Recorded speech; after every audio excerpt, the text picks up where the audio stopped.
Hello and welcome. You're watching News 18 Global and I'm Poonam Burde. Days after the G7 summit, where the world's 7 most powerful economies vowed to aid Ukraine, Russia is now looking for allies and strengthening its front. President of Belarus, Alexander Lukashenko, is expected to visit Russia. He is expected to be meeting Russian President Vladimir Putin today to discuss problems in relationship between the two countries. The Belarusian leader will hold bilateral talks with Putin today. As it is, Russia is hunting for allies. China is one such country that has stood behind Kremlin as the shadow of more sanctions loom large. That has now prompted Russian Prime Minister to meet with his Chinese counterpart in Beijing. So the two visits are happening at the same time. The visit of the Russian Prime Minister comes as Russia is increasingly turning to China for both diplomatic and economic support. This comes at a time when the isolation of Russia, is only growing, even as the invasion of Ukraine, the fighting in Ukraine continues 15 months on. China's special envoy met with Ukrainian President Vladimir Zelensky not too long ago. Several government officials were also met during those talks in Kiev about last month or so. The visit followed a phone call between the Ukrainian leader and his Chinese counterpart Xi Jinping as well. Russia's Prime Minister's visit to Beijing comes at a time when China is trying to broker peace among the two countries. They're trying to end the war. A peace plan is what China had floated, but many believe that peace plan is anything but neutral. So what exactly lies ahead? Is Russia isolated? And if it is, then how is it going to react as far as the fighting in Ukraine is concerned? Ben Aris, editor-in-chief of BNE and former Moscow bureau chief of Daily Telegraph, joins us on this broadcast. Thank you so much for speaking with us here on News 18 Global.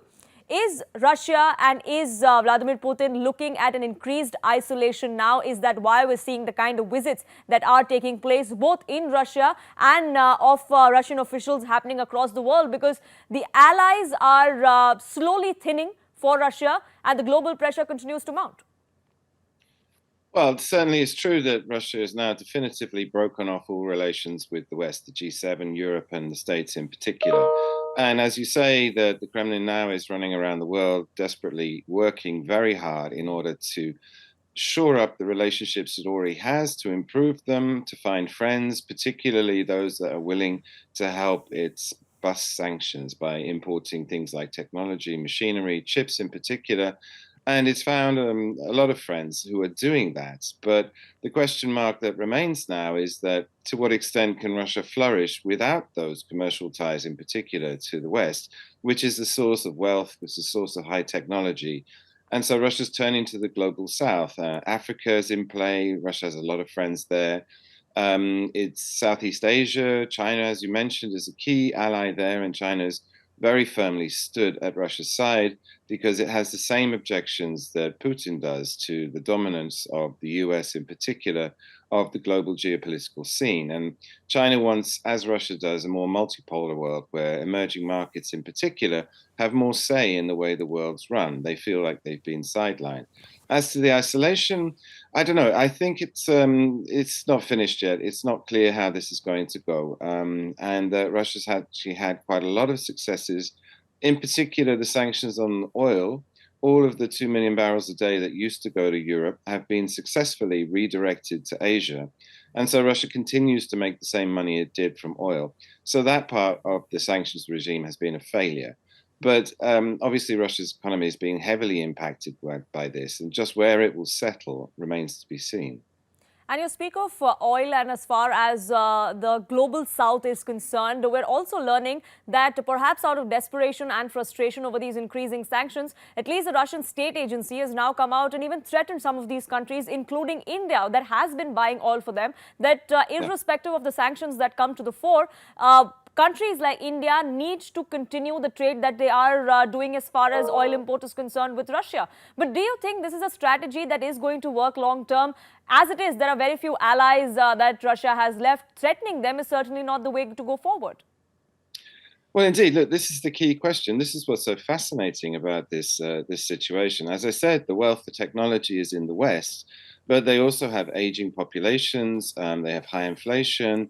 That the increased energy costs have made economies like Germany much less profitable.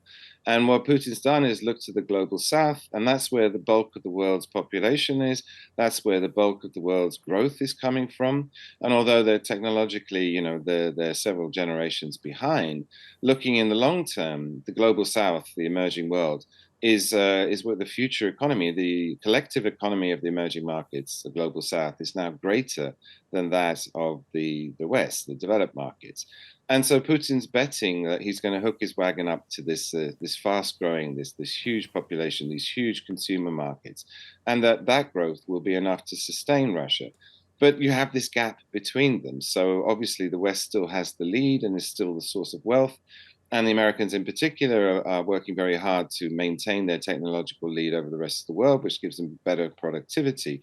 And it's really not clear whether this bet is going to pay off. But I suspect that it'll be something in the middle, that Russia will actually do quite well by moving closer to the emerging world, to the global south, and hooking itself up and benefiting from that growth.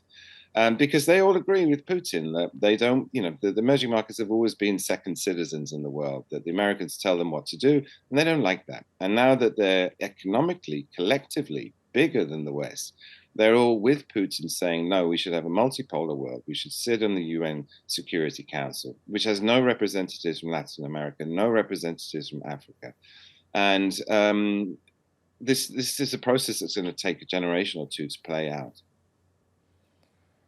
Right, and as far as China is concerned, that alliance, that bonhomie between the two countries stays. China has also been wanting to make efforts to end this war. There's a lot that Xi Jinping would personally achieve out of that as well. But as far as other allies are concerned, and I talk of Belarus, we're also seeing Alexander Lukashenko meet with Vladimir Putin. But many say there is a strain in those ties there. How do you think that's going to pan out?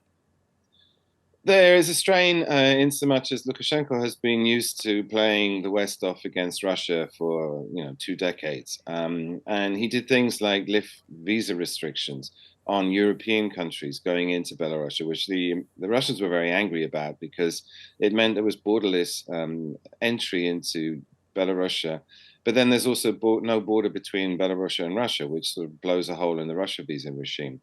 But since the war started, since the mass demonstrations started 2 years ago against him after he falsified the election, Lukashenko has become entirely dependent on Russia.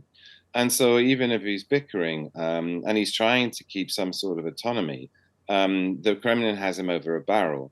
And the economy, his financing, everything, his own security, his own position is all guaranteed by Russia. And he has no other alternatives. So Russia's been pushing for this union state, a deal they signed in '99. And Lukashenko's been resisting that because it would probably end up with him being ousted as president. But the Kremlin doesn't want to force it, to send the country back into chaos. So it's a very tricky relationship that they have now. And Lukashenko, again, is in Moscow basically asking for money, security, help. And the Kremlin's putting lots of conditions on it. And he's trying to negotiate himself out of that, with what he can find as a comfortable relationship. But it's not comfortable for him at all. Sure. Benares, before I let you go, one last question. On the diplomatic front, we've seen the kind of overtures that are being made to several allies by Kremlin. But as far as the military side of this war is concerned, the fall of Bakhmut, or the claims that Russia has been claiming over that particular region, even though Ukraine continues to contest it, that psychologically, militarily is a big boost for Russia. But where from here as far as the war is concerned? Well, the Institute for the Study of War reported this morning that there's no fighting in Bakhmut in the last 24 hours for the first time since December. So it does seem increasingly that Prigozhin's claims, the head of Wagner, who's been doing the fighting, that his claims to have captured the city are true. And the Russians have been moving regular troops, artillery into that. And then, of course, we had this incursion just the last days where we had some Russian-backed partisans who crossed the border from Ukraine into Russia and took a local city, which I take as like Kiev's response, because as you say, the loss of Bakhmut is a huge propaganda blow for Kiev, a huge blow to morale. And so within 2 days, we suddenly had this incursion across the border to capture a Russian town to take the fight into Russia itself for the first time, which was very surprising. And I think that's a measure to bolster morale, to say, look, we're going to fight the Russians on their own territory. As for basically, the war's stagnated. I mean, we've come to a stalemate. After 9 months of fighting, the Russians have managed to take one city, which is being completely destroyed in the process. And now we're waiting for this highly anticipated Ukrainian counter-offensive, which should happen or could happen anytime. And the Ukrainians need to do something dramatic, like they did in September when they smashed through Russian lines, took back a huge chunk of the Kharkiv Oblast, and then at the end of that month also took back Kherson, which was the only city that Russia captured, major city it captured since the start of the war. Yes. And how that plays out is going to be key, because if the Ukrainians have a big success, they might gain the momentum. And there's always the possibility that morale in the Russian army collapses, and then suddenly they are in chaos and there's a coup in Moscow. However, the Russians have been digging in, and if they repel that, then the pressure will be on Kiev to do a peace deal, because the war's going nowhere, and we've got 200,000 to 300,000 people dead. So horrific numbers that we haven't seen since the Second World War. So, as I say, everything's slightly in limbo at the moment until that counteroffensive happens. And in the meantime, the Russians are digging in. They've taken back Bakhmut.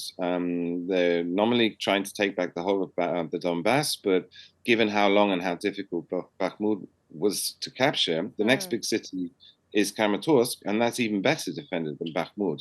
So I don't see the war going anywhere. I think the pressure to do a peace deal is going to really start climbing from here.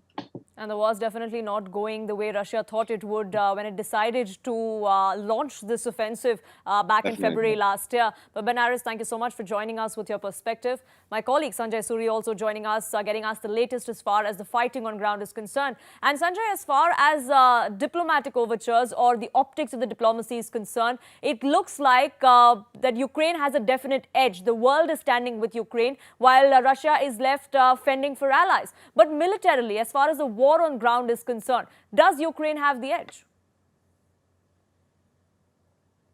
Well, when you look at the kind of weaponry Ukraine has received, it certainly has the edge. Whether it will have the strategic edge or edge enough to push through is another matter. Ukraine is still short of its wish list. That wish list, of course, keeps growing, and for purely understandable reasons. Ukraine is now very much better equipped, though, to make that push through, and it will be very difficult if Ukraine will not succeed here, very awkward to say the least. Ukraine made significant advances. It pushed the Russians out of the neighborhood of Kiev at the start of this war. It pushed them back from Kharkiv, it pushed them out of Kherson, and that is before this fancy weaponry from the West came along. Now that it is so much better equipped, Ukraine will be under pressure to show that it is making good use of its weaponry and pushing advantage out of the military and technological gains and advantages that it has been given. And therefore, it is under pressure of its own to now launch a counteroffensive that succeeds, and it had better succeed with all this new weaponry when they found significant successes even without it. And that counteroffensive is just around the corner. But when exactly it is going to happen, we still don't know yet. Ukraine still awaits a lot of these arms and armaments that have been promised by several of its allies. But for the moment, Sanjay, thank you so much for getting us the perspective on this particular issue. The war in Ukraine continues. It's been dragging on since February of last year. Definitely not going the way Russia thought it would. They thought this was going to be an easy task. It definitely wasn't. A pushback in several areas, a resistance in most is what Ukraine has put forth up until now. But it's not just Russian forces that are fighting. There are these mercenary groups that have also been fighting for Russia against Ukraine. Who exactly are these mercenary groups? What exactly has been happening in specific parts of Ukraine? Here's a report. As Yevgeny Prigozhin announced the fall of the destroyed Ukrainian city of Bakhmut, Russia's most powerful mercenary appeared to hand its president a rare battlefield victory. The founder of the Wagner Group thanked Vladimir Putin for the opportunity to defend the motherland. But he couldn't resist breaking some taboos. In Bakhmut, we were not only fighting the armed forces of Ukraine, We were fighting the Russian bureaucracy, he said, specifically naming and shaming Defense Minister Sergei Shoigu and Chief of the General Staff Valery Gerasimov.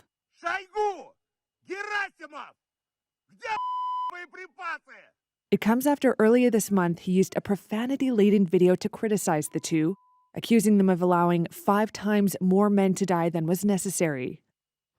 But this kind of speech is dangerous in Putin's tightly controlled political system. Public criticism of the war isn't tolerated. So how does Prigozhin get away with it? Officials, diplomats, and analysts told Reuters that he's likely acting with the tacit approval of those dismayed by the military's war conduct. Sources diverge on how to interpret his actions. A Russian source said he represents one side in a struggle within Putin's system.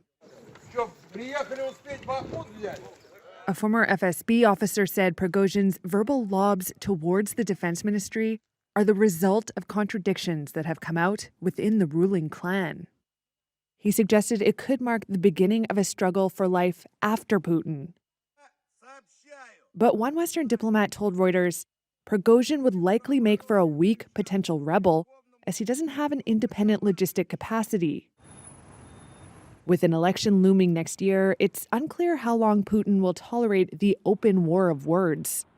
State television ignored the apparent fall of Bakhmut for 20 hours. It took the Kremlin 10 to put out a terse, congratulatory statement. And it didn't name Prigozhin.